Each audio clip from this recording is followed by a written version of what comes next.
compartilhando essas informações que são da doutrina espírita, né? Muito pouca coisa realmente é oriunda do nosso pensamento, a gente já vai elaborando algumas coisas e transmitindo, sempre procurando sermos o mais fiéis, né? Sermos o mais fiel possível à proposta, né, do espiritismo e não daquilo que alguns fizeram, né, e têm feito do espiritismo, como nós vimos comentando ainda há pouco nos bastidores.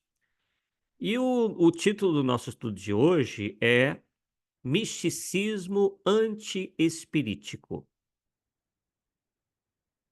E nós iniciamos nosso estudo, nossa exposição, com algo que nós encontramos lá em João, quando ele diz: Amados, não creiais a todo o espírito, mas provai se os espíritos são de Deus, porque já muitos falsos profetas se têm levantado no mundo. Então vemos aí que é uma um alerta feito há bastante tempo, né, cerca de 2000 anos, a preocupação de João em não acreditarmos em tudo, não acreditarmos em todos ou todo e qualquer espírito, mas provarmos se esses espíritos são de Deus. Claro que dentro do conhecimento espírita, todos os espíritos são de Deus, porque todos nós somos irmãos, porém, sabemos pelo espiritismo, e aí o espiritismo entra como chave para o entendimento do texto bíblico, né, tanto do Antigo quanto do Novo Testamento, pois nos explica que os espíritos se encontram nos mais diversos estágios de evolução e que nem todos ainda estão na condição de serem considerados espíritos de Deus, isto é, espíritos que possam realmente estar numa condição de sintonia com o Criador, né, na medida em que conheçam aí a verdade, porque aquele que está em sintonia com o Criador, obviamente, são espíritos que já alcançaram o conhecimento da verdade e incorporaram esse conhecimento ao seu comportamento, enfim, ao desenvolvimento da sua inteligência e também da moral. E o espiritismo, como dizíamos, né, tem teve e tem como principal missão restabelecer a verdade e revelar ainda outras tantas que não podiam ser ditas por Jesus devido ao atraso intelecto-moral com que ele se deparou quando esteve aqui encarnado entre nós. Ele mesmo disse que não poderia dizer tudo.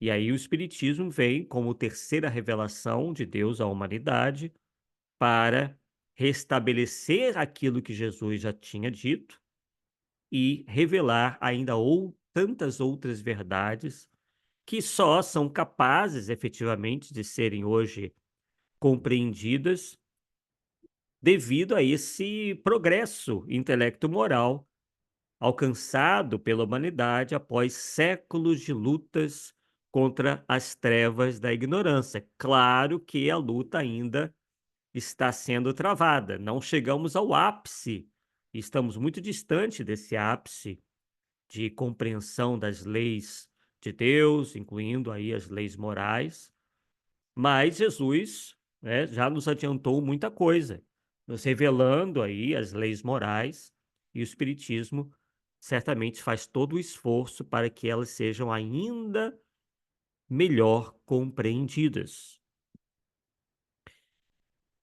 E a história, né, pessoal, nos conta que a Igreja Católica lutou, ou pelo menos parte dela, né, alguns setores da Igreja Católica, lutou por muito tempo para que seus dogmas de fé não fossem atingidos pelas descobertas e avanços da ciência, o que, de certa forma, né, comprometeria o domínio sobre os fiéis e desmantelaria a influência, né, daquele movimento religioso, né, que, de certo modo, foi privilegiado por sua posição econômica e política. Sabemos que religião e Estado, por muito tempo, conviveram, né, ali bem unidos, bem juntos, em posições de poder, né, dominando as mentes, dominando as criaturas, né, dizendo o que que elas tinham que pensar ou deixar de pensar. Claro que em determinados instantes a gente até compreende que essa postura, essa tática serviu como freio para que homens ainda tão rudimentares, nós lá atrás, né, não fizéssemos aquilo que nos desse na telha. Então a religião, ela, de certa forma, vendo pelo lado positivo, soube frear esses impulsos aí lá atrás. No entanto, hoje o homem não pede, não exige, né, que o seu comportamento seja administrado pelo medo, mas hoje a solicitação que é feita pela humanidade é que as respostas aos questionamentos sejam racionais, sejam lógicos. Não basta alguém chegar e dizer: olha, se você fizer isso, você vai para o inferno. Não, as pessoas querem uma explicação. Tá, mas por que se eu fizer isso eu vou para o inferno? Existe inferno? O que que é certo e o que que é errado? O que que é bom e o que que é mal? O que é o bem e o que é o mal? Né, então, são esses questionamentos que, em tempos recuados, não eram feitos. Mesmo porque a compreensão que se fazia até do Criador, ela era ainda muito atrasada, um Deus antropomórfico, com todas as características boas e ruins dos seres humanos. Então, Deus era alguém como nós, né, um ser humano praticamente, só que invisível, e que agia com todas, né, as fraquezas e as paixões dos seres humanos. Só que aí, com o Renascimento, como vocês bem sabem, que foi um período aí marcado por transformações em muitas áreas da vida humana, que inclusive assinalou o final da Idade Média e o início, né, da Idade Moderna, houve essa ruptura com as estruturas medievais, marcando o quê? Né, marcando o que alguns acreditam ter sido avanços, né, nas artes, na filosofia e nas ciências, quer dizer, uma abertura maior para, inclusive, se questionar a religião, algo impensável, né, antes disso. Porque aquele que pensasse em contrário ao que era estabelecido pelos governos e, obviamente, junto à igreja, era perseguido, era, inclusive, muitas vezes levado aí, conduzido às fogueiras, à cruz, enfim, a salas de tortura, né, perseguições, como a gente sabe que ocorreu muito no longo período em que a Inquisição se impôs em muitos, em praticamente a Europa inteira, né. Então o pensamento luminista, durante o século XVIII, marcou o fim daquilo que nós chamamos de obscurantismo. E o que que seria o obscurantismo, né? Se nós formos pesquisar, vem do latim obscurans, que quer dizer escurecimento, e, segundo a definição, é a prática de deliberadamente impedir que os fatos ou os detalhes de algum assunto se tornem conhecidos, né? Quando então você restringe deliberadamente o acesso do povo, né, das pessoas, da plebe, ao conhecimento, né? Restringe o acesso do povo ao conhecimento, né? Então, isso foi feito realmente de maneira deliberada, né, durante muito tempo. E aí vem o pensamento iluminista, marcando o fim do obscurantismo, e ele passa então a inaugurar uma era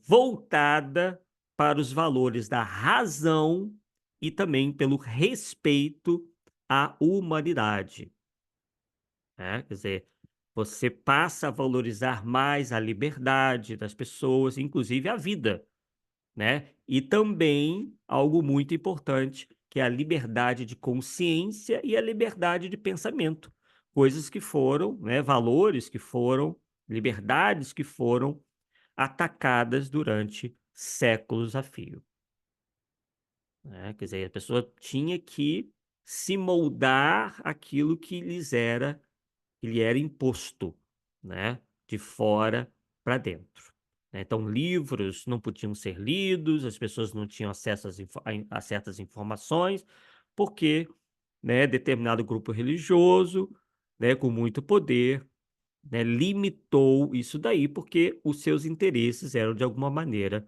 contrariados. Eles não queriam que as pessoas se iluminassem, né, e essa iluminação vem através do conhecimento, né. Então, então vieram as novas descobertas da ciência, né, podemos incluir aí a teoria da gravitação universal de Isaac Newton, né, o espírito de relativismo cultural, né, que foi fomentado pela exploração do mundo, na medida em que novas terras foram sendo e aí descobertas e conhecidas, e vimos que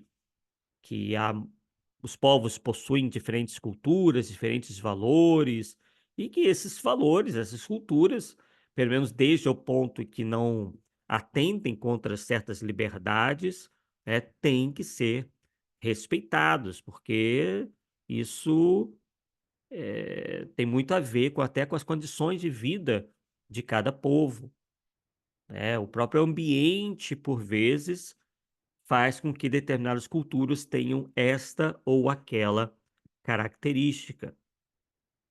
Então, isso tudo foi, né, fazendo com que houvesse cada vez mais essa eclosão do iluminismo. E entre esses percursores, nós podíamos destacar os grandes racionalistas, como vocês bem conhecem, né? Por exemplo, René Descartes, o Spinoza, né? Os filósofos políticos Thomas Hobbes e o John Locke, né? Realmente, esses racionalistas aí tiveram grande papel aí ao longo da história da humanidade. E nessa época, né, em que eles viveram, ficou aí marcada, né, a o início, né, de uma certa preponderância da razão sobre a fé, principalmente a fé cega, né, a fé que não é raciocinada, a fé que por vezes leva até ao fanatismo. E aí, então, claro que esses indivíduos foram bastante combatidos, chegou-se até a declarar que mediante o uso, né, judicioso da razão, como eles mesmos diziam, né, seria possível um progresso sem limites, é o que eles diziam, né, esses pensadores.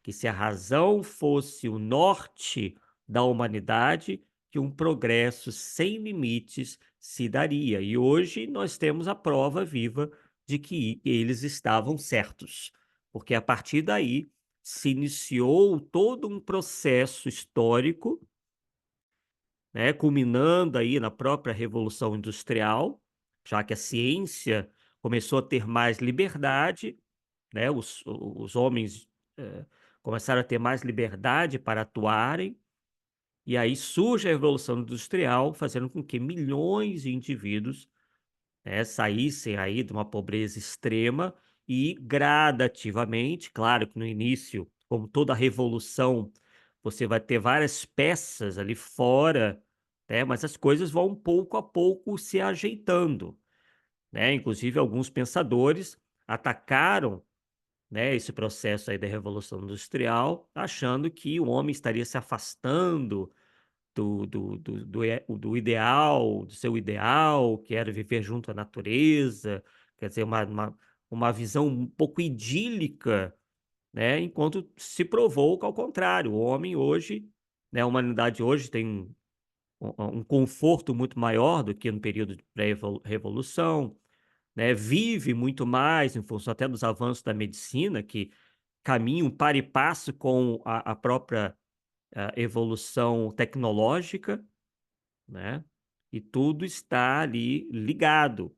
Então hoje nós temos vacinas, nós temos remédios, nós temos tudo isso em função de um novo modo de produção, que fez com que as coisas alcançassem cada vez mais o maior número de pessoas. E isso está ainda, né, em pleno, desenvolvimento, né, porque infelizmente nós sabemos que ainda há muitos rincões de pobreza no mundo. E isso vai se nós esperamos, né, vai se resolvendo aos poucos. Então, eles declararam isso, que seria possível um progresso sem limites. No entanto, né, mais que um conjunto de ideias estabelecidas, o iluminismo representa uma atitude, uma maneira de pensar, uma maneira nova de pensar. Inclusive, Immanuel Kant, dizia que o lema deveria ser atrever-se a conhecer. Esse era o lema dele, atrever-se a conhecer. Olha que interessante, né. Só que aí nós faríamos uma, né, claro, sem querer consertar nada do que o Kant falou. O problema é que a gente tem que reconhecer também o que que é um conhecimento válido e o que não é. Nem todo conhecimento, né, pode ser tido como verdadeiro.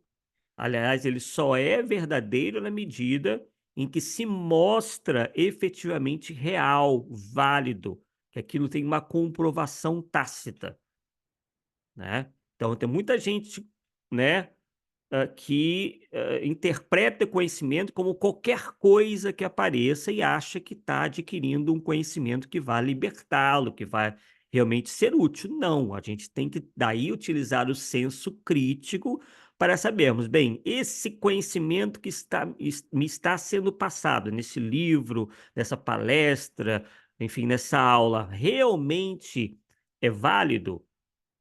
Ele corresponde à realidade? Ele é um reflexo da verdade?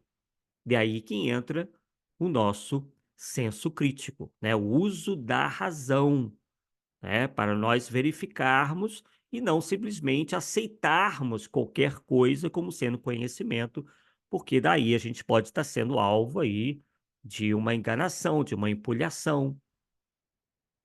Então, nessa época do Immanuel Kant, surge o desejo de reexaminar e pôr em questão as ideias, né, e os valores recebidos, claro, com enfoques bem diferentes. Nós sabemos que a verdade pode se apresentar de várias maneiras, ser exposta de várias maneiras. Daí a gente percebe que, por vezes, a gente se depara com algumas incoerências e contradições entre os textos dos próprios pensadores. Então a gente vai ver que, às vezes, o Immanuel Kant não tem ideias que vão se confrontar com o de Aristóteles, um Descartes talvez não vá pensar exatamente como Spinoza e etc, né. Quer dizer, estamos todos aí em busca da verdade. Então é natural que contradições apareçam aqui e ali. Agora, quando a contradição é realmente, se torna uma oposição completa de ideias, não é possível ficar com 2 ao mesmo tempo, né. Uma vez que a verdade, de maneira geral, né, a gente pode dizer que é uma só. Nós é que, por vezes, só temos capacidade de reter parcelas dessa verdade, estamos a caminho, né, obviamente estamos muito, muito distantes de conhecermos a verdade absoluta. Então, voltando um pouquinho aqui na questão do processo histórico, de que a doutrina da igreja, nesse período do iluminismo, foi duramente atacada, né, embora a gente mesmo assim perceba que a maioria dos pensadores não renunciaram totalmente à religião. Muitos discordavam dos dogmas de fé cega, porém sem sacrificar o edifício inteiro, né. Então eles continuavam acreditando em Deus, acreditando em uma série de coisas que lhes eram ensinadas, porém questionando algumas verdades que eles entendiam que não mais poderiam ser tidas, né, como verdade. E aí a gente destaca o papel da França nesse desenvolvimento das ideias, e a gente poderia mencionar aí os pensadores como Voltaire, Montesquieu, o Diderot e o Rousseau. O Kant, né, que nós já citamos, o David Hume na Escócia, né, vale a pena ser lido e citado, Cesare Beccaria na Itália, e o Benjamin Franklin e o Thomas Jefferson nas colônias britânicas, né, hoje que nós hoje conhecemos como os Estados Unidos da América, figuram aí também entre os maiores expoentes. E aí, tempos depois, já com a Igreja Romana em pleno declínio na Europa, né, inclusive o Auto de Fé de Barcelona foi um dos últimos estertores da Inquisição, né, onde certos livros, onde as obras de Kardec foram, na Espanha, confiscadas e queimadas em praça pública. Então foi ali um dos últimos suspiros, né, da Santa Inquisição, justamente combatendo as ideias, né, de Allan Kardec, os livros por ele organizados, né. Livros esses que também assustaram muita gente, porque descortinavam o mundo espiritual, mas sem fantasias, né, aquele céu idílico, né, todo mundo, hã como anjos, tocando harpas, nas nuvens, num tremendo ócio, né. Então o Kardec demonstra o mundo espiritual sem essas fantasias, uma vez que nós vamos praticamente, né, continuar, com as nossas problemáticas, né, e estaremos apenas aí no intervalo entre as encarnações, né, onde inclusive também se pode progredir, também se pode aprender muita coisa dessa chamada erraticidade. Então Kardec descortina o mundo espiritual sem fantasias, sem mistérios, sem hermetismo, onde ele revela ao mundo essa realidade de além-túmulo, apresentando uma doutrina com todas as características daquilo que o iluminismo sempre propôs, que é algo racional, lógico, filtrando todo e qualquer arroubo místico advindo da fé cega. Por isso o título do nosso título de hoje, misticismo antiperispirítico, anti-espirítico, né?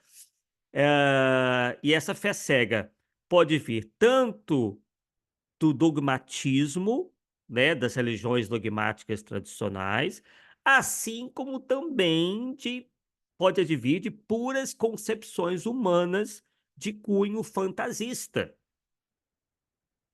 né, no próprio ocultismo, né, o esoterismo em geral, que embora também, como nós encontramos na igre na teologia católica, claro, né, aqui ou ali, nós verificamos certas verdades, porém misturadas a muita coisa fantasiosa, oriunda da imaginação humana, né. Agora, o que que acontece? que, não obstante tudo isso que os espíritos superiores, né, nos trouxeram, né, através desse trabalho hercúleo de Allan Kardec, né, para que fossem atingidos esses elevados objetivos, infelizmente, muitos de nós, né, talvez às vezes confundindo a nova situação de liberdade de pensamento, que não tinha antes, né, não havia antes, como dizíamos no início, né, todos eram convencidos pelo medo a pensar de uma única maneira, né, esses indivíduos, né, muitos indivíduos partiram para um caminho que não corresponde também aos princípios do espiritismo, aquilo que o espiritismo assinala como sendo o caminho mais lógico, né, mais seguro. Eles começam então a partir para a revivescência de mitos e crendices. E quando a gente vai analisar a origem da volta desses mitos, dessas crendices, a gente vê isso sendo ensinado lá nas priscas eras do paganismo. Isso aí tudo numa tentativa de conduzir à ausência de dogmatismo ou estruturas religiosas padronizadas. Quer dizer, na medida em que a sociedade se viu livre dessa imposição da fé, ela então parte do 8 para 80. Ela começa a utilizar essa liberdade de uma maneira completamente irresponsável. E aí, a gente poderia dizer que alguns partidários dessas teorias neopagãs, digamos assim, né, podem, inclusive, ser chamados de neopagãos nos tempos modernos, né?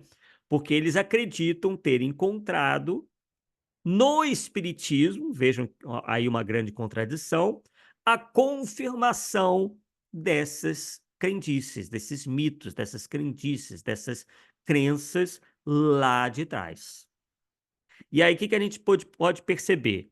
Que esses indivíduos se utilizam de alguns postulados espíritas, como a comunicabilidade dos espíritos e a reencarnação, passando então eles a transmitirem informações e a escreverem obras que acabam por cair no gosto de alguns espíritas. Obviamente, e a gente pode ver isso claramente, pouco versados na doutrina, ou seja, que pouco ou nada estudaram das obras fundamentais de Allan Kardec. Então, isso é algo que a gente pode ver, por exemplo, nas redes sociais, né? No YouTube, principalmente, né, que é a maior plataforma de vídeos, onde a gente vê pessoas dizendo coisas completamente absurdas, ao mesmo tempo que acreditam na reencarnação, por exemplo. Na mesma medida em que acreditam na comunicabilidade dos espíritos, só que eles fazem essas miscelâneas, e aí agora nós estamos tendo que, né, vivermos estamos tendo que viver essa realidade, né, onde se mistura o espiritismo, né, alguns postulados espíritas com concepções que o espiritismo não abraça. E nós percebendo isso lá atrás, eh, alguns anos atrás, né, mais de 25 anos atrás, quando, por exemplo, surge, apenas, né, como exemplo, eu acredito que nem seja apenas um exemplo, nós podemos dizer que esse pensamento delirante começa a partir de uma entidade espiritual, uma suposta entidade espiritual chamada Ramatiz, né, que passa a ser apontado como espírito, que teria como uma missão, né, revelar aquilo que Kardec não pôde revelar, Kardec e os demais espíritos, né, os espíritos que com ele se comunicaram, ou se comunicaram através dos médios com os quais ele se utilizou. E aí, no nosso ponto de vista, essa suposta entidade espiritual é vista como propagador desse movimento neopaganista no meio espírita. E aí foi aí que começa aquilo que eles chamaram, inclusive, de universalismo, onde se iniciou com um médium em Curitiba, no caso Hercílio Mais, e depois alguns outros supostos médiums, né, começaram também a dizer que recebiam esse espírito e começaram a supostamente psicografar livros onde essas concepções neopagãs começam a despontar misturadas ao espiritismo. Há inclusive um desses médiums, o médium gaúcho, que tempos atrás passa a escrever obras romanceadas que versam sobre temáticas, no mínimo, exóticas. Como, por exemplo, Era de Peixes, quer dizer, misturando, estou aqui apenas exemplificando, né? Misturando espiritismo com astrologia. Por exemplo, resgatando aquilo que eu já mencionei, né? Os mitos do passado. Então, por exemplo, em um desses livros, desse médium gaúcho que diz receber, né? Ramatiz e outros espíritos, inclusive ele diz receber nada mais, nada menos do que um, um, um- um mito, né? Uma, o Hermes Trismegisto, né? Que é nada mais, nada menos do que um deus pagão, né? Hoje, na academia, se chega à conclusão, e fizemos até um estudo demonstrando isso, que Hermes Trismegisto nunca existiu. Né? Então, ele diz receber Ramatiz, e agora a moda, digamos assim, né, é receber deuses da mitologia. Outro dia mesmo nos deparamos com uma suposta médium, né, dizemos suposta porque, no meu entender, não existe mediunidade nenhuma ali, diz receber nada mais, nada menos do que Thor, o deus da mitologia nórdica, para vocês terem uma ideia. Né? Então, isso mostra cada vez mais que certos indivíduos têm forçado a barra para ligar o espiritismo a essas concepções pagãs, né, de um passado bastante recuado.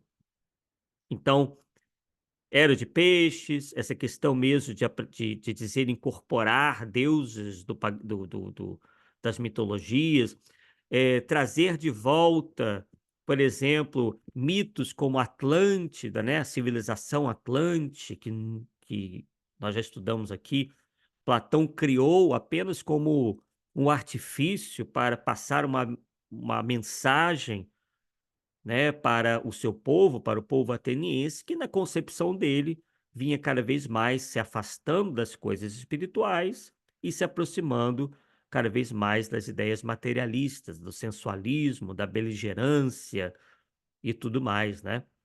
Então ele cria essa suposta civilização, essa que teria desaparecido em função da ira dos deuses como punição ao desvio observado no povo atlante. Então, ele queria passar essa mensagem aos atenienses, que se eles continuassem naquela mesma via, que o mesmo poderia acontecer, que a ira de Deus poderia atingi-los. E aí essas coisas são muito mal interpretadas, indivíduos que não conhecem de filosofia, não conhecem de história, né? Então pegam esses temas e dão ali uma fachada espírita ou espiritualista para que aquilo, né, seja melhor explorado. Então, esse mesmo médium, por exemplo, diz receber revelações, né, como já dissemos, de personagens famosos da antiguidade. Não só ele, tá? Estou citando ele, mas isso tá se espalhando cada vez mais. Faraós egípcios começam a aparecer aqui e ali, dando comunicação, legisladores hebreus do porte de Moisés, assim como outros que a gente sequer encontra registro, como indivíduos que teriam vivido nesse suposto continente perdido, como Atlântida, Lemúria ou alguma civilização lendária qualquer. Isso tudo para quê, pessoal? Promover esse misticismo, porque esse misticismo atrai muita gente desinformada, atrai aqueles que gostam dessas pitadas sensacionalistas, quem foi quem em outra encarnação e tudo mais. Isso tudo entremeado, né, por relatos de existência de dragões. Vejam bem, dragões, pessoal. Magos negros, energias desconhecidas, como a tal energia vril, né? Que, na verdade, essa tal energia vril adveio de um livro de ficção científica, né? Que na época não tinha esse nome, era real, a gente poderia dizer que se chama realismo fantástico, né? Não tinha muito esse nome, mas nos primórdios aí daquilo que se tornou a ficção científica, surge um autor falando de uma civilização que vive no interior da Terra, não sei como, né? Porque a gente sabe muito bem que nenhum ser vivo, ainda mais com características humanas, seria capaz de viver nessas condições. Não tem oxigênio suficiente, a temperatura é completamente impossível de ser tolerada por qualquer ser vivo com a nossa organização. Então ele cria isso daí, né, essa história que é uma ficção, inclusive dizendo que eles dominam uma energia chamada Vril, em que eles seriam capazes de destruir, por exemplo, a humanidade quando no momento que viessem. Isso está lá na história, né, na história contada nesse livro, que um dia essa civilização que mora no interior da Terra surgiria, né, viria aí à superfície, então dominaria o mundo e se utilizando dessa energia. Inclusive, essa energia vril seria capaz de torná-los praticamente imortais. E aí, esse livro foi tido como uma revelação espiritual pela Helena Blavatsky, que começa então a criar um montão de histórias em cima disso daí. E aí o que nós vemos hoje são autores, né, que exploram isso daí como sendo também uma realidade.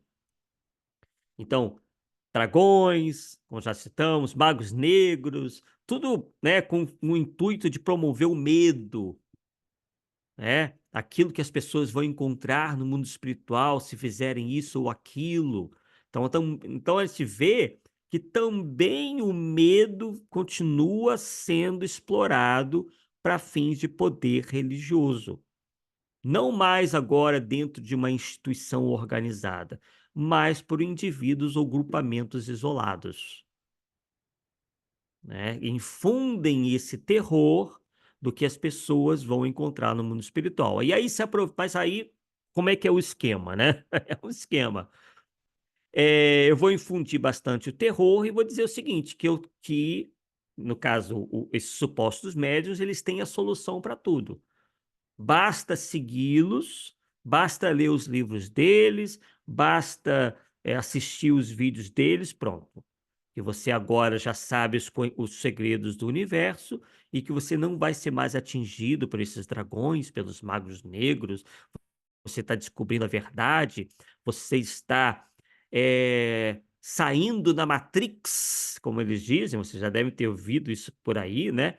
E a partir desse conhecimento que está sendo passado, o indivíduo está saindo da Matrix, então pronto, ele está alcançando a iluminação. Então, a iluminação agora não é mais uma iluminação em função do combate às mais paixões, do desenvolvimento da inteligência, da moral. Não. Agora o paradigma é outro, né? Então, eles querem mudar esse paradigma, que é o paradigma espírita, que nos diz o seguinte: olha, todos nós chegaremos lá, isto é, a condição de espíritos puros. Só que para isso nós temos que lutar cada vez mais pelo nosso aperfeiçoamento. Então, é o que nós chamamos de espiritualidade fast food, onde você não precisa mais ir para a cozinha, você não precisa mais reunir os ingredientes, precisa mais de tempo para preparar aquele alimento, no caso, o alimento espiritual. Você consegue isso num balcão de maneira muito fácil, sem, né, colocar a mão no óleo quente, né, sem ali mexer com gordura. Pronto, já vem a solução para matar a sua fome. Então isso realmente é muito perigoso, isso de certa forma, vem explorando a tendência do nosso tempo, onde as pessoas não querem sacrifício nenhum, elas não querem se esforçar, elas acham leitura chato, elas acham filosofia um porre, né? Eu estou utilizando aqui dos termos que elas utilizam. Ah, elas dormem quando lêem um livro. Ah, é mais fácil ver um vídeo com um indivíduo qualquer aí, surgido do nada, falando que tudo pode ser muito fácil. Inclusive, um deles que nós, só a título de exemplo, né? Um que nós acompanhamos aí, diz que simplesmente pelo indivíduo ouvir as palestras dele, esse indivíduo é capaz de evoluir, né, em uma encarnação o que ela evoluiria em 10. Né? Então eles prometem isso daí, são promessas vazias, completamente fantasiosas, onde ninguém mais faz esforço para nada. Claro que eles, para enganar, falam um pouco de reforma íntima, falam de amor, falam de Jesus, falam de caridade, mas apenas é um pano de fundo, né, para que eles coloquem esses outros conteúdos meio nada a ver, né, assim, completamente fantasiosos, onde as pessoas são iludidas sobre o progresso espiritual. Então, isso tudo também entremeado por relatos, né, esses relatos completamente fantasiosos aí que eu acabei de falar, de energias desconhecidas, como esse tal do vril, a possibilidade, e aí tem umas pessoas que acreditam, enfim, a gente respeita, né, no contato com seres interplanetários que vão resolver o problema do mundo, não precisa ir muito longe, temos um indivíduo que teve realmente um convívio muito grande com Chico Xavier, que diz que em 2057, ele afirma com todas as letras, né, que Chico Xavier teria dito para ele que em 2057, né, vão vir aí os extraterrestres, vão inclusive, trazer invenções pra gente, vão nos ajudar a resolver os problemas, o que realmente fica bem difícil a gente acreditar, uma vez que, né, se a humanidade tem que progredir, ela tem que progredir por conta própria, não tem que estar dependendo, né, de outros, seria uma interferência indébita, né, seria o mesmo que eu pegar um filho meu, né, que está com um dever de casa, né, uma tarefa de casa da escola e eu fazer o exercício para ele. Não, ele que tem que fazer o exercício. Então, a humanidade, nós é que temos que fazer o exercício, né. Nós nem vemos os espíritos fazerem essas, ingerências, né, eles respeitam o nosso livre-arbítrio, mesma coisa nós podemos dizer dessas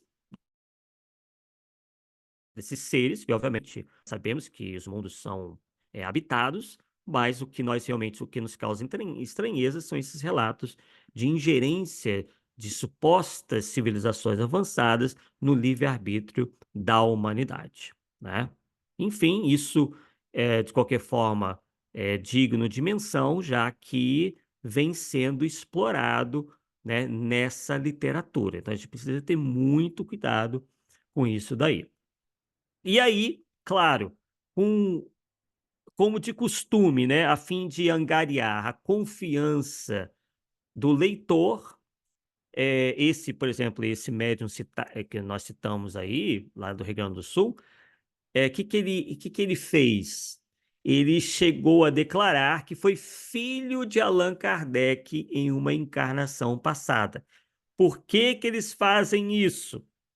Claro, para chamar a atenção e para adquirir respeitabilidade, né, ele traz trazendo essa suposta revelação, ele passa a ser visto pelo leitor ou pelos seus seguidores como alguém, né, acima de quaisquer suspeitas, né? Como se essa informação, pura e simples, fosse aí sinalizar, né, fosse confirmar que realmente aquele suposto médium tem uma autoridade, enquanto a gente sabe muito bem, no Livro dos Médiuns, que não é por aí que a gente tem que analisar uma obra mediúnica, né. Não basta o médium dar carteirada, dizer que foi esse ou aquele em outra encarnação, que pronto, acabou, tudo que está escrito ali tem que ser aceito, não, né. Temos que ver se, realmente está de acordo com a lógica, com a razão, se está de acordo com a doutrina espírita, se está de acordo com a ciência, enfim, né, analisarmos aí, né, com bastante cuidado tudo que advenha do mundo espiritual ou que seja atribuído ao mundo espiritual. Inclusive ele diz no site dele na internet o seguinte, vocês, né, vejam como que percebam como as coisas funcionam. Abre aspas. Além de ter vivido na personalidade de Akhenaton, Allan Kardec foi também Atonis, o sacerdote do Sol na Atlântida, e a Andrei era seu filho. Logo, por mais incrível que isso possa parecer, diz lá o autor, o médium, Allan Kardec foi meu pai na extinta Atlântida e um inesquecível amigo no Antigo Egito, durante seu reinado como faraó, filho do Sol. Então vejam como que ele mistura as estações, né, aquilo que nós dissemos, continentes perdidos, supostas revelações de quem foi quem na outra encarnação, né, etc, etc. E aí, para dar peso a essa ousada afirmação, ele trata de creditar essas informações ao auxílio de um espírito, já que, para muitos desavisados, basta ser espírito para possuir toda a sabedoria e conhecimentos universais. Quer dizer, essa é hoje até tática empregada. Não, foi o espírito que me falou. Pronto. Essa é a senha que eles se utilizam para que as suas verdades sejam acreditadas. Bastou colocar na boca de um espírito: "Não, eu recebi um espírito, ele falou isso, então pronto, acabou, está encerrada a questão, não vamos questionar, não vamos falar nada", né.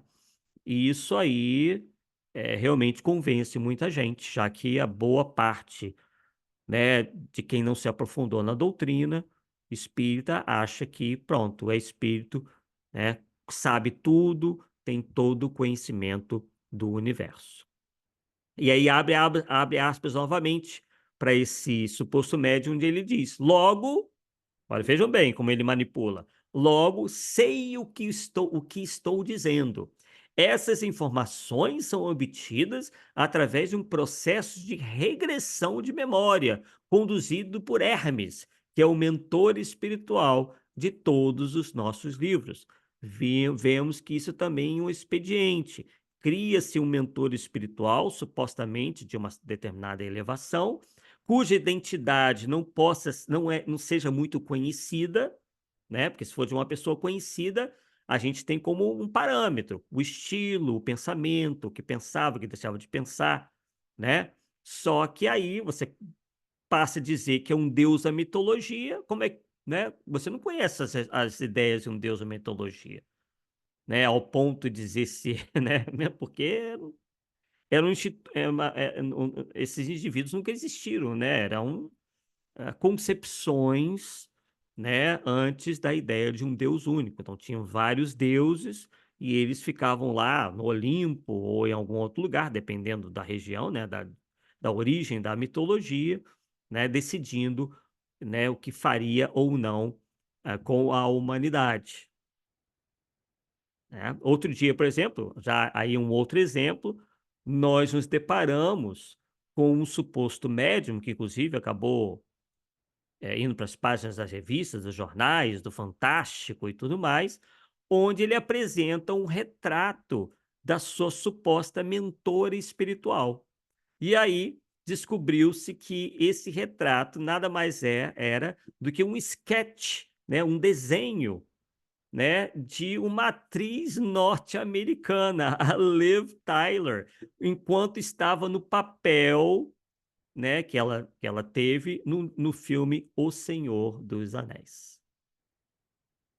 E aí, depois que isso é descoberto, ele apresenta sua mentora espiritual já com outro retrato, né.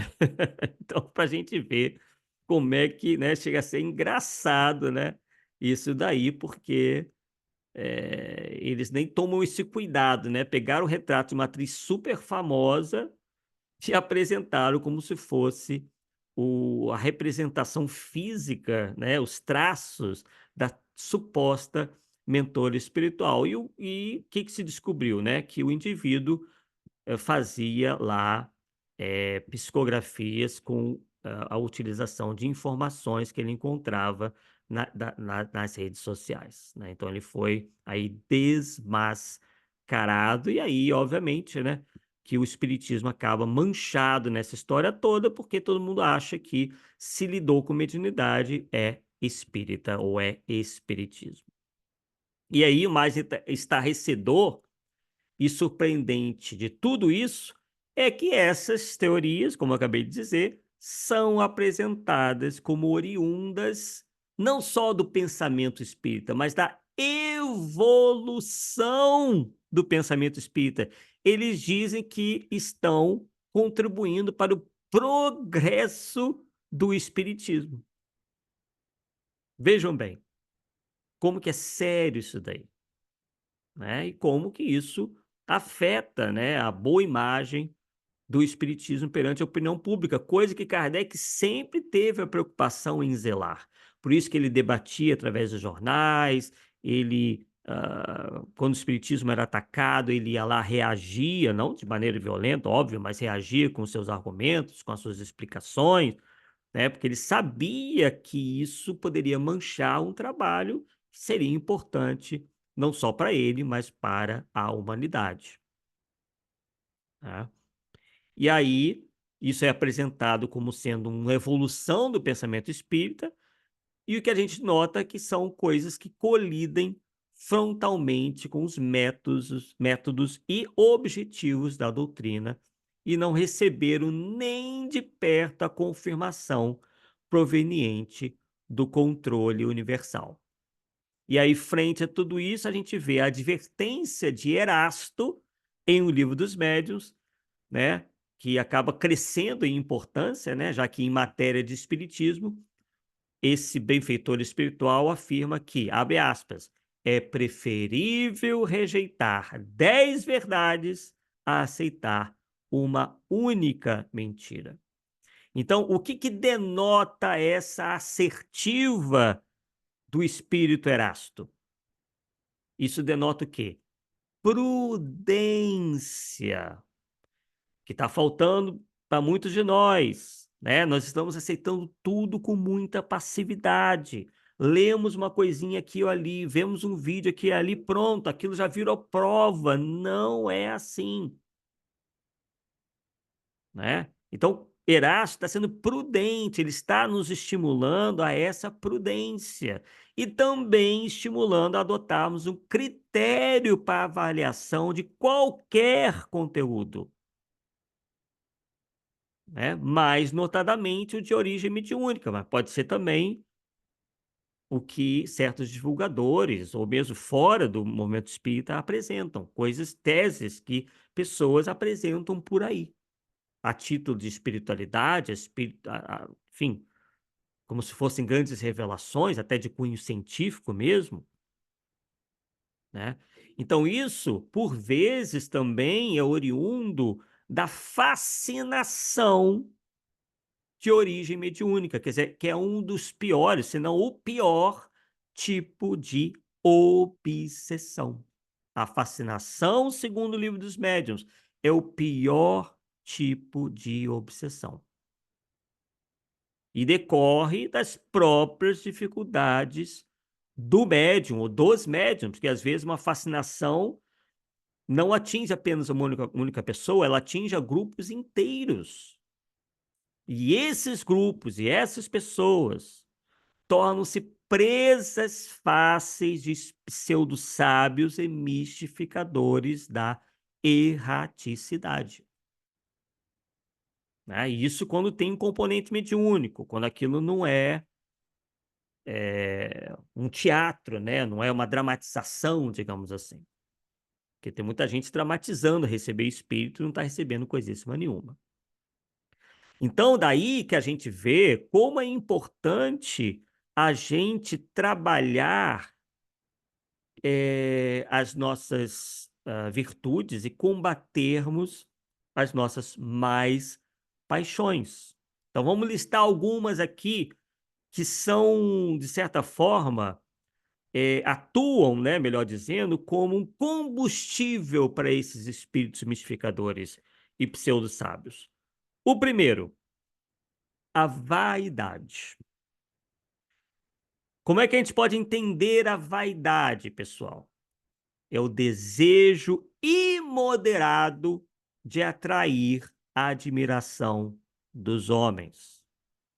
Que todos nós tenhamos uma certa vaidade, a gente até pode, né, entender, não somos perfeitos. Agora, quando isso é levado ao extremo, aí já se passa a ser um problema que não vai ser só da pessoa, né, vai atingir outras.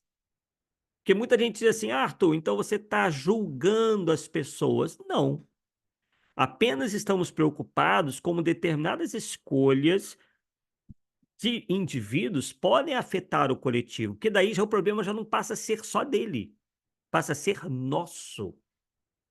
Isso que as pessoas não entendem. Julgamento seria se aquele problema só estivesse afetando o possuidor do problema. Só que o que a gente está vendo não é isso.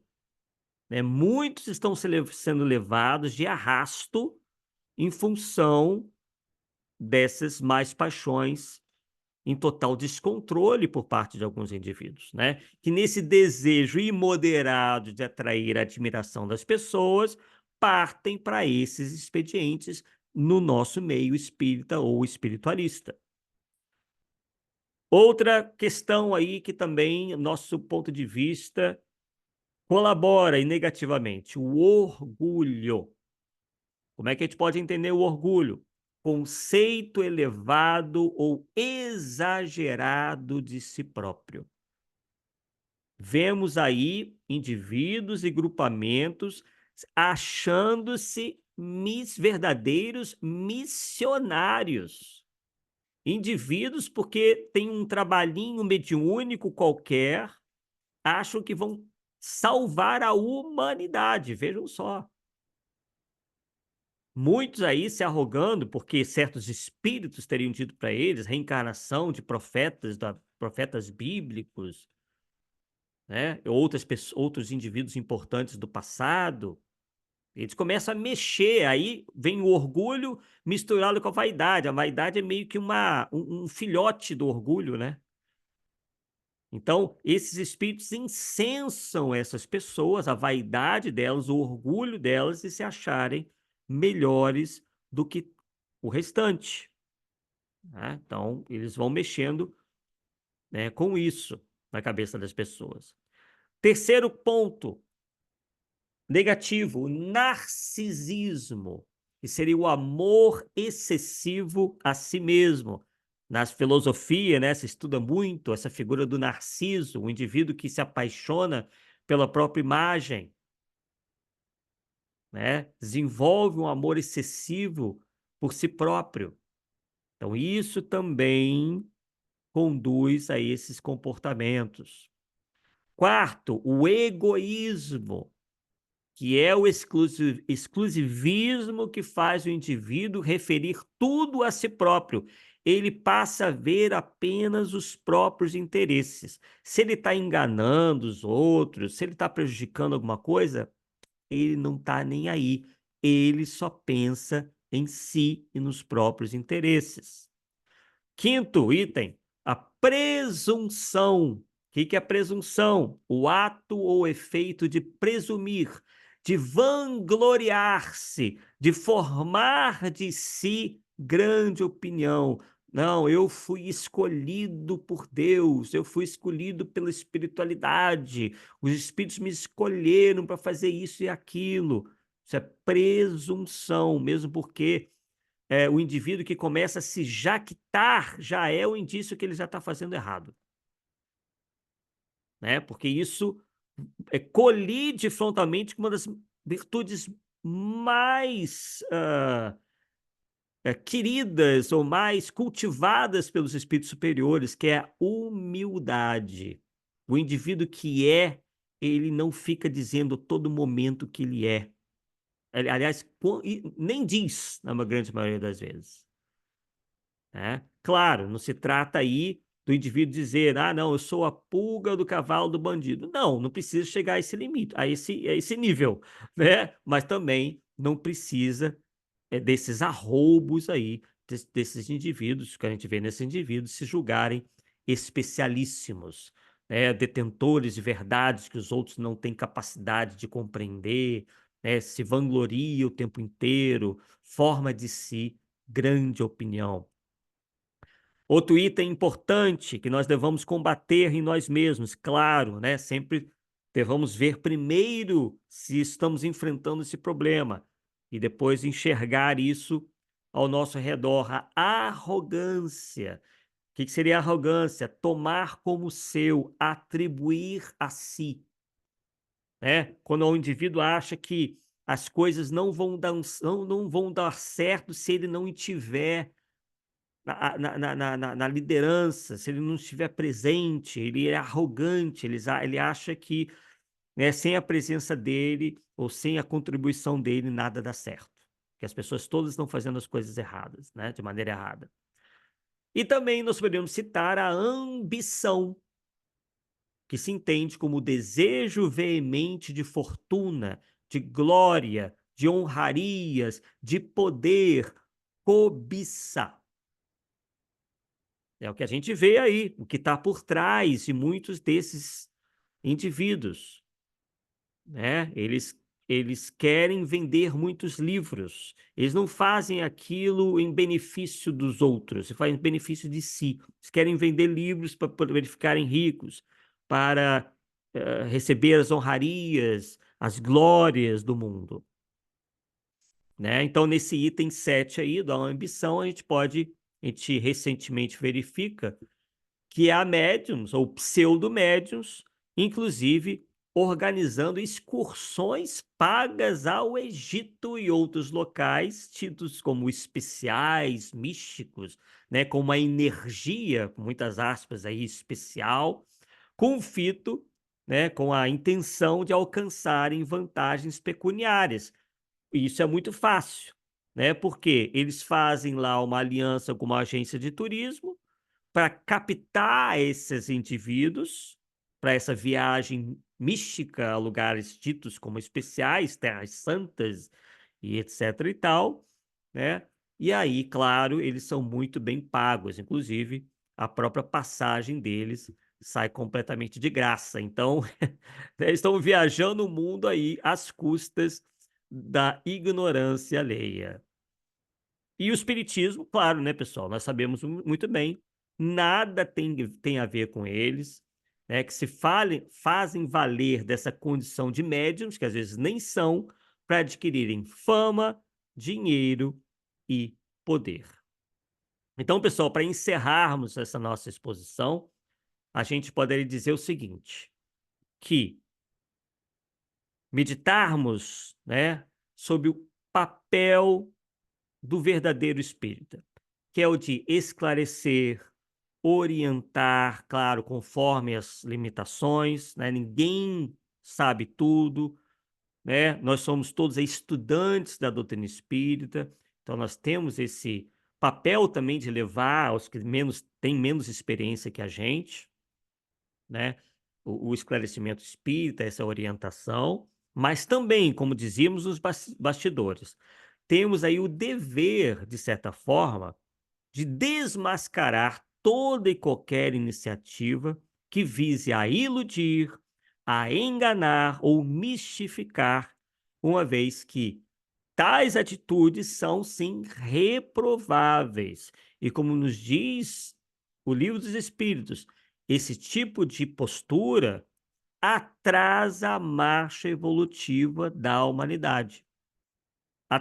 Tanto das vítimas, né, desses falsários, desses espertalhões, desses embusteiros, como, obviamente, dos próprios embusteiros, né, que são os executores, né? E, como já dissemos várias vezes, colaboram para o descrédito e ridicularização da própria doutrina espírita, sendo aí, né, utilizada indevidamente por indivíduos inescrupulosos como pano de fundo para encobrir uma série de interesses espúrios. Então, não só leiamos, mas, acima de tudo, devemos estudar a doutrina espírita com atenção, com calma, pesando cada frase, pesando cada palavra, para que o nosso discernimento se amplie cada vez mais e a gente possa se imunizar, né, dessas e outras tantas influências perniciosas que lutam aí nas sombras para a derrocada desse clarão de conhecimento e sabedoria que advém do Espiritismo. O Espiritismo bem compreendido, assim como estão, né, assim como está nas obras fundamentais da doutrina espírita, né, organizada por Allan Kardec. Ah, Arthur, quer dizer que então a gente só deva aceitar o que está lá e não, enfim, é o seguinte, a gente tem que ter cuidado, porque o espiritismo só vai admitir aquilo que esteja devidamente alicerçado em fatos e não em especulações. Tem muita gente especulando por aí. A gente tem que ter muito cuidado com isso. E agora com as redes sociais, que são maravilhosas, a gente sabe que também produzem muitas coisas boas, tem indivíduos que não têm compromisso com a verdade. Sai com muitas especulações, com muitas informações sem lastro nenhum, né? E por vezes dizendo que estão amparadas essas informações no espiritismo, na ciência, em fatos mesmo, enquanto quando a gente vai ver, não estão. Por isso que a gente tem que pesquisar antes. Ah, fulano falou isso, ele é uma pessoa respeitável. Ok. Às vezes, realmente, nós vemos que pessoas respeitáveis são capazes de cometer erros.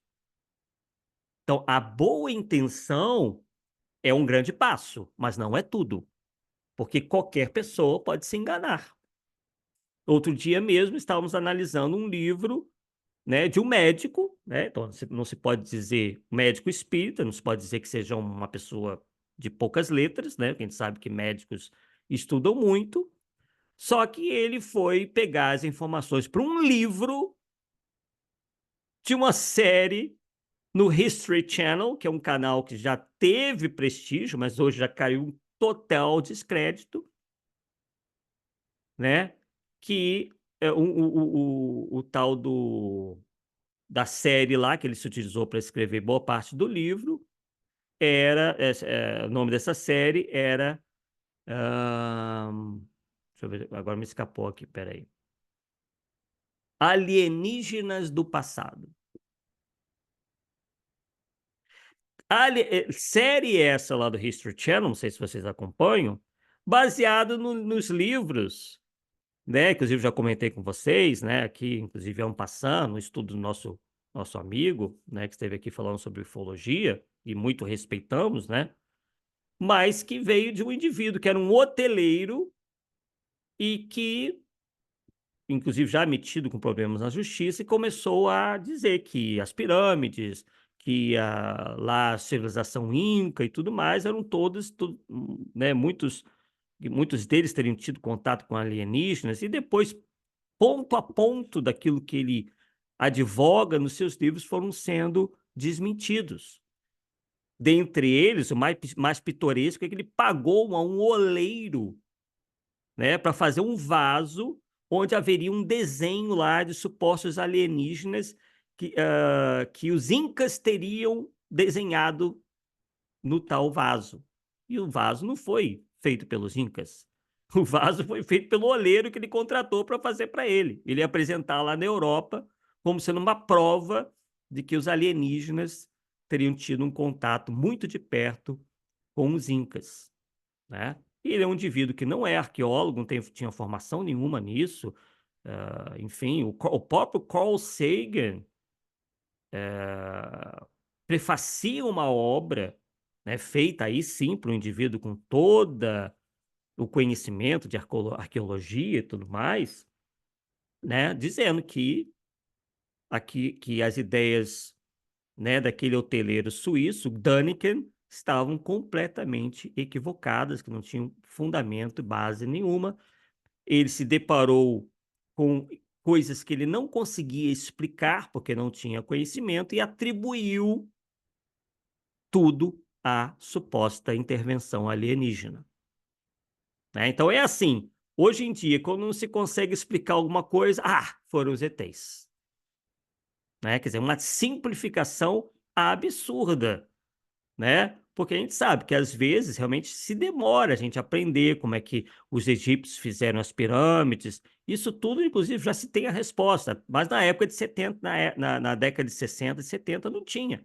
Ninguém sabia exatamente qual era a tecnologia, qual foi a tática, né, o empregada ali para se construir as pirâmides. Hoje, os cientistas já conseguem, né, identificar muito melhor o que eles fizeram ali para colocar pedras tão pesadas uma em cima da outra, né, assim como vários outros monumentos, em que não se sabia muito bem a explicação de como que foram construídos e que a ciência, né, pela investigação, pela pesquisa, né, vai obtendo as respostas. Ele não pode agir dessa maneira precipitada.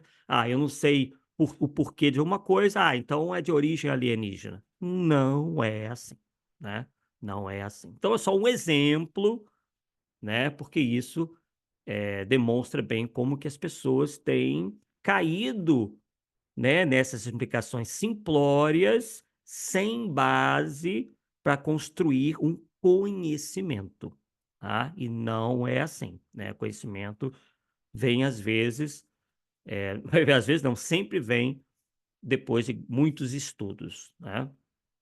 Então, para concluirmos, é basicamente isso, que a gente, possa realmente se utilizar do senso crítico. O senso crítico nos foi dado por Deus para ser utilizado, né, e não se trata, obviamente, de perseguição a ninguém, de nenhuma postura, inquisitorial, não, né.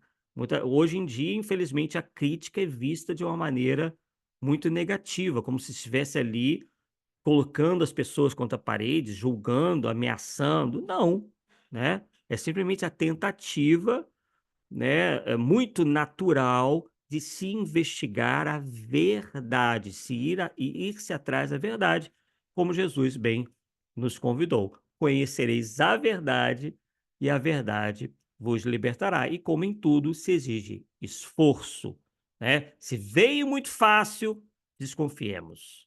Se a resposta está muito fácil, a gente tem que desconfiar, porque ali pode estar, pode existir uma grande, arapuca, uma verdadeira armadilha explorada por indivíduos espertalhões que se fazem valer da ignorância alheia para se darem bem, né, como nós vimos aí há pouco. Então agradecemos aí pela oportunidade dessas reflexões, sem a pretensão nenhuma de sermos aí donos da verdade, mas, advogarmos aí humildemente acerca desses valores, que são os valores, da doutrina espírita, não são os valores do Arthur, da Teresa, da Miriam, da Elaine, não, são valores do próprio espiritismo. O espiritismo sempre nos estimula a isso daí. Então agradecemos mais uma vez e passo a palavra para a segunda parte da nossa reunião. Obrigado, Arthur. Que bom. Boa noite. Boa noite. Desculpa a todos pelo atraso, mas eu estou aqui. Eu queria perguntar uma coisa, talvez. A gente viu que existem duas vertentes. Parece-me que existem duas vertentes. Uma vertente é da pessoa de agir de má fé, como a maioria. Mas existe uma vertente também que é da pessoa ignorante colocar coisas que ela acha que existem e pronto, né? É. Então, eu acho que nem só essas duas vertentes, existem até outras ainda. Então, eu acho que isso é importante também que a gente Claro. veja, né? A Sim. pessoa, na simplicidade dela, ela passa para frente coisas que não são reais. Talvez até algum espírito tenha dito algumas coisas para ela que ela acredita, e aí. É. Mas isso ficou claro. Gostei muito. Obrigada, Bom, Arthur. Achei muito Tereza. bom. A gente tem que ver isso mesmo. Sim. Não, sem dúvida, há as pessoas que aceitam essas coisas de boa, né, de boa fé, devido ao desconhecimento, né, ignorância no sentido de desconhecimento. Então, esses indivíduos, né, que são os mal intencionados, os exploradores, os que querem viver disso daí, né, arregimentam pessoas propícias a acreditar facilmente nas suas teorias, tal como ocorre nas seitas, né? As seitas são isso, são dissensões, supostas dissensões, né, de religiões, quer dizer, eles aceitam alguns princípios, né, mas não todos, né, e aí passam a criar uma verdade que é própria, sempre dizendo aos adeptos, né, o líder seitista sempre vai dizer que os adeptos deles são especiais. Não, vocês são pessoas especiais. Vocês não estão aqui por acaso. Vocês foram escolhidos por Deus. Vocês são capazes de entender o que a humanidade inteira não entende, né. E aí tem vários, né, tivemos a polêmica seita do Heaven's Gate, onde o líder seitista prometia que, haveria o fim do mundo, né, que o mundo ia ser destruído e que as naves espaciais iriam vir em socorro, né, que eles iam ser resgatados pelas naves espaciais, né, pelos ETs, porque eles eram pessoas especiais. O que que isso acabou ocasionando? Né, no suicídio em massa, né, onde todos eles consumiram lá uma substância, achando que seriam resgatados, né, que eles obviamente em espírito, né, não sei bem qual era a concepção, o que que eles achavam realmente, mas em espírito pelas naves e tudo mais. Então aquela coisa, né, de explorar a vaidade, o orgulho, né, que a pessoa se achar diferentona de todo mundo, merecedora mais do que os outros, é claro que ela tem algo ali desmedido na cabeça dela. Ela se acha merecedora mais que todo mundo, conhecedora mais que todo mundo, todo mundo tá errado, só ela tá certa, o grupinho dela fechado tá certo, né, eles vão fanatizando as pessoas, então isso é muito perigoso. É disso que a gente está tentando proteger, dando a nossa humilde contribuição, porque a gente está vendo o crescimento disso e daqui a pouco vai estourar um tipo quase João de Deus aí, e a gente sabe que o espiritismo que acaba pagando a conta, né? Tanto que o João de Deus nem se dizia espírita, mas todo mundo acha, ou quase todo mundo acha que ele é espírita, enquanto que não é nada disso.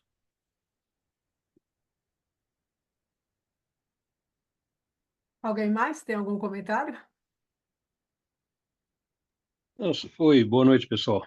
Gabriel. Só para comentar que exatamente que nem o Arthur acabou de falar, né? A facilidade de aparecer aí um Deus salvador da humanidade falso é muito grande no momento. É gigantesca, porque está todo mundo indo em busca de alguma salvação imediata, de alguém que vai dar o paraíso para mim, de alguma forma, pelas palavras, pela mágica, pelo misticismo, tá? Infelizmente, porque a descrença total nas instituições nos homens é tão grande. E a tal da busca interior da felicidade é tão grande também que junta essas coisas e qualquer espertalhão que vem com a palavra da sabedoria, né, do fake, por exemplo, que é o que está hoje em voga, vai se sair na frente como o novo Jesus Cristo, né? Infelizmente, eu acredito nisso. Pode acontecer isso, viu? Não tem só essa da gente estar no centro espírita e acreditar que estamos evoluindo aí, como muita gente acredita, só porque a pessoa está indo bem, graças a Deus que ela está indo bem, está melhorando, então ela acha que está todo mundo pensando como ela. Eu vejo totalmente ao contrário, eu vejo realmente um ciclo de grande queda de valores aí, sabe? E não tô querendo descrer da evolução humana, não é isso, tá? Mas eu tô vendo, eu que gosto de ser otimista, tô vendo com certo pessimismo aí, principalmente olhando as redes sociais, né? Mas esses caras aí, esses médiums falsos aí, esses mestres da sabedoria, né? Pretensos, né? Pseudos, né? Eles acreditam mesmo nisso ou eles têm consciência plena de que eles estão manipulando as pessoas? Porque de tanto o cara falar que ele é bom, que ele é isso, que ele é aquilo, é parecido com um político que fala que não é corrupto, né? O cara passa 15 anos falando que não é corrupto e uma hora ele acredita que ele não é corrupto mesmo. Não é? Não tem uma certa similaridade, Arthur? Eu concordo com você, realmente. Eles passam a acreditar na própria mentira. Eles começam com uma coisa premeditada, depois as pessoas vão incensando a eles de tal forma que eles começam a entrar naquela vibe mesmo de se acharem os caras, né? Realmente. E essas pessoas estão. E as pessoas que seguem esses indivíduos, né, os idolatram e tudo mais, de tal maneira que elas estão contribuindo para a completa derrocada espiritual deles, né? Já são Uhum. indivíduos com dificuldades, aí encontram bajuladores, idólatras, né, que incensam cada vez mais, aí é o fundo do poço, realmente. A gente até se apieda dessas pessoas, não quer o mal delas, mas a gente pensa no maior número, né? A gente pensa no prejuízo que essas pessoas podem causar a uma causa maior, né? Que é a causa da verdade, a causa do próprio espiritismo, que não pode ter sua boa imagem abalada, levar a culpa por aquilo que ele não tem responsabilidade nenhuma, né? Contei um tempo atrás sobre algo ocorrido aqui em Niterói, que dois indivíduos incensados por uma obra supostamente espírita, inclusive do próprio Ramatiz, A Vida no Planeta Marte e os Discos Voadores, foram aqui para o alto de um morro para fazer contato com o marciano.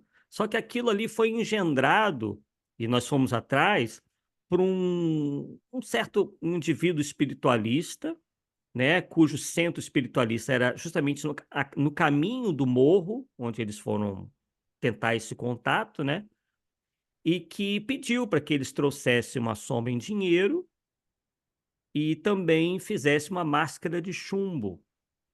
E aí se descobriu que esse dinheiro que eles tinham levado tinha sumido, né, quando acharam os corpos, e que eles tinham tomado né, ingerido uma cápsula com substância venenosa, que foi dita para eles que iria facilitar o contato com os tais marcianos que iriam aparecer para eles. Então, aí nos jornais, aí mostramos, né, as matérias de jornais dizendo que esses indivíduos tinham contato, né, com o espiritismo, e isso que teria causado, né, seria o fator contribuinte para a morte deles. Legal, obrigado, Arthur. Legal. Obrigado, Gabriel. Edson, tá sem som.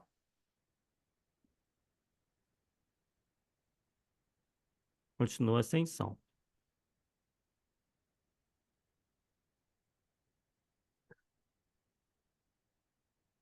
Alô? Agora foi, Ah, agora beleza. foi. Grande Arthur.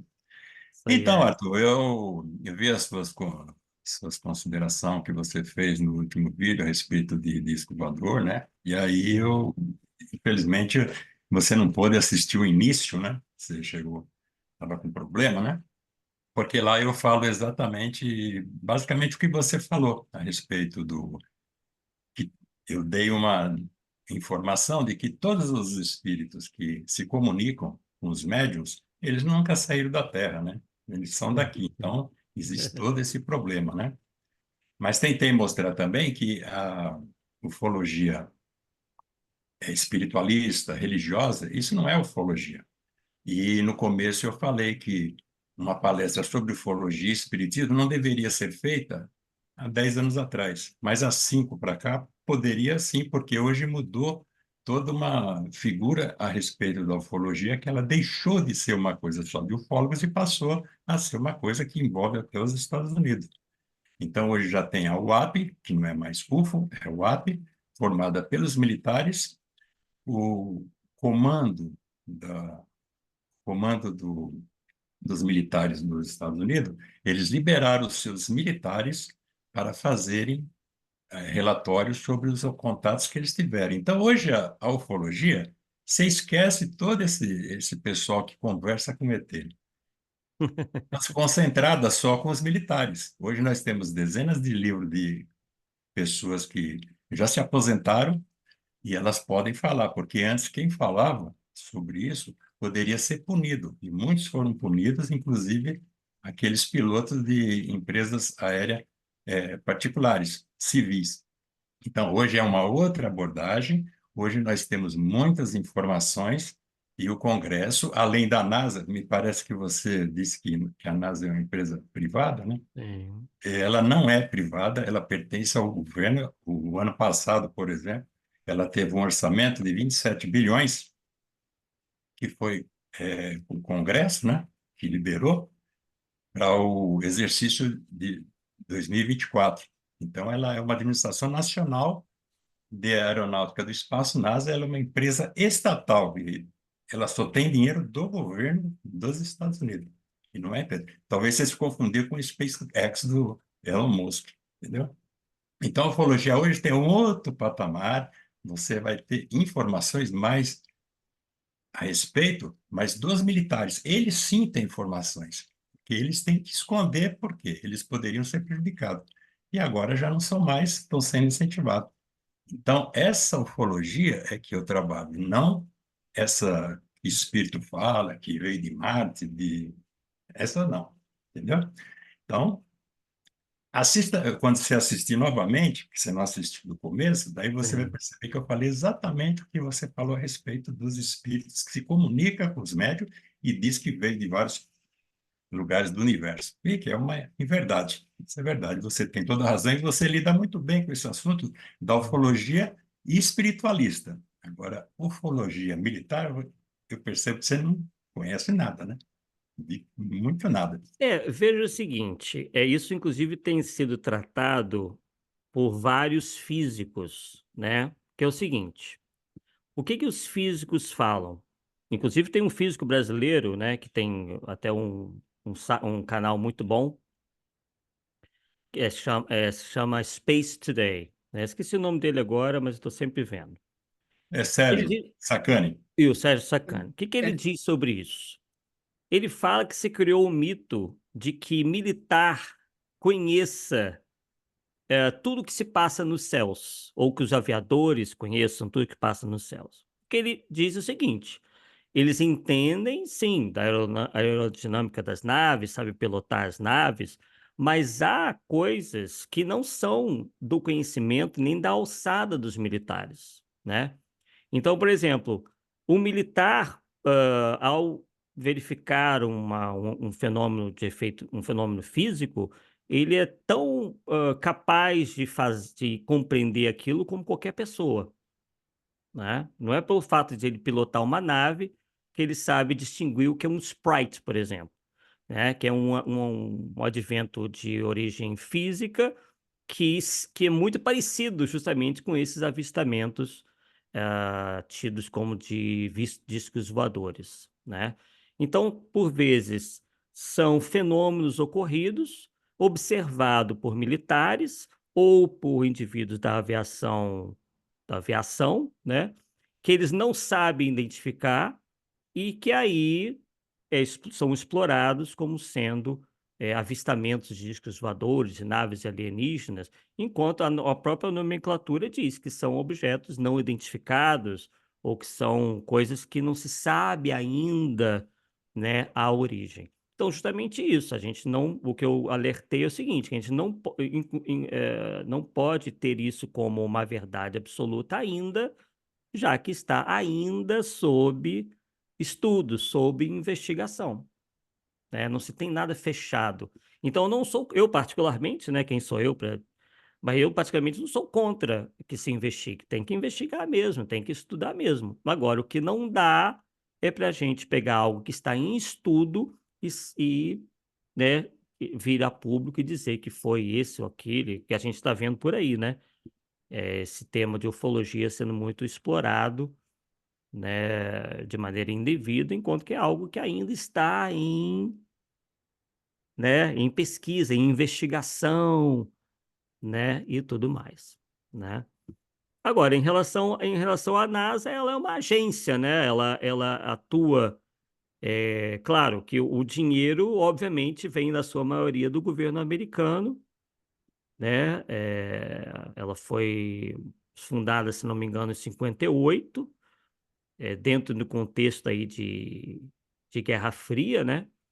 Mas ela atua de maneira independente ao governo. Mas, obviamente, que boa parte dos recursos, ela é uma agência civil, né? Ela fomenta pesquisa, que mais? Desenvolvimento de tecnologia para exploração do espaço, né? E tudo mais. Então, ela é meio que mista, ela se organiza de maneira privada, porém os recursos, né? E é tido realmente como uma agência de cunho governamental, só que sem ser eu quero dizer o seguinte, ela não recebe aí muita influência, por exemplo, política ou da administração pública.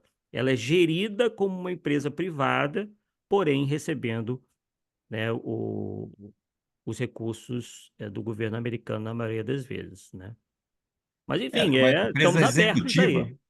Ela é uma Oi? empresa executiva e um administrador é nomeado pelo presidente dos Estados Unidos. E Sim, atualmente o sim. administrador da NASA é o Jim Bridenstine. E é uma Uhum. agência federal. Verifica isso que você está equivocado.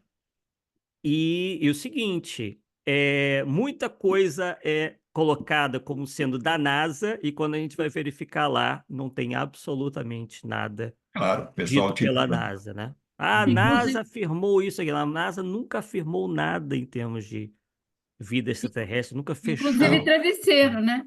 Hã? Inclusive travesseiro. Ah, exatamente. Até tem o travesseiro da NASA que não tem nada a ver com a NASA, né? não. Agora, em relação Sim. ao Sérgio Sacani, ele já disse que ele disse numa dos programas Sim. dele que a NASA, para conseguir dinheiro do governo americano, é uma dificuldade. Que a gente Uhum. pensa que a NASA nada em dinheiro, mas ela tem Aham. grande dificuldade. É Isso de limitado, o Sérgio Sacani. exatamente, é Desculpe, bem Arthur, limitado. eu entrei. Nada, foi super importante. Você lembrou algo importante, né? Que ela tem um orçamento bastante limitado. 27 bilhões no ano passado em dólar, para 2024. E ela tem contrato com a Boeing e tem contrato com a Sim. X-Space. SpaceX, do Elon É, Musk, né? exato. Muito bom. Valeu. Tem que gastar mesmo. Descobrir essas coisas. Alguém mais? Arthur, obrigada. Foi ótimo. Eu que agradeço aí pela oportunidade, pessoal. Passeou bem Arthur, pela mas filosofia, foi muito bom. mais uma vez, muito obrigado pela presença, pelo carinho, tá? Muito obrigado mesmo. Gente, boa noite. Obrigada, Arthur. Boa noite. Boa noite, até a Boa próxima noite. Boa noite, obrigado. Boa noite, para todos obrigado, Boa noite, Arthur. vocês. obrigado. Boa Boa noite, um semana a abraço a todos. todos.